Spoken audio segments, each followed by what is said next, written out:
It's now 6:28. 23 ABC first brought you the news yesterday morning. An historic election in Greece that has named the new Democracy Party as the leading political notion in that nation.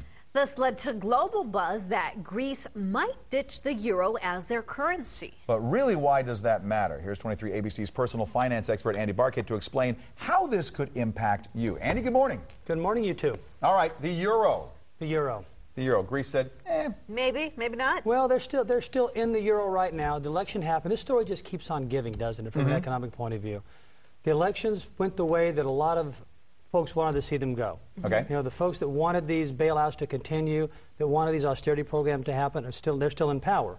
But they're still a long way from being out of the woods. As you can tell by the reactions from the markets, it was very lackluster at best. People expected the markets to jump when this pressure was relieved. Didn't happen. Okay. They still have all their problems there. And we truly are in a global economy. So what's happening in Greece affects their economy. That spreads through Europe, and hence it spreads over here too. So break it down for us just a little bit. Why should we care? I mean, we know we go overseas and we visit and things like that. That would change. Right. But why right here at home? How would that affect us directly? Right. Why does this little tiny country about 5,000 miles away affect us here at home? Right. Good question. Well, let's kind of break it down from a global point of view. Let's use McDonald's as an example. Okay. We all know we all eat hamburgers, right? Yes. Right. McDonald's has about 40% of its sales overseas, in Europe. Now, their earnings just came out a few weeks ago, and their earnings were lower than expected, and the culprit was the demand slackened in Europe. People are eating less Big Macs in Europe, apparently. Now, demand is lineal.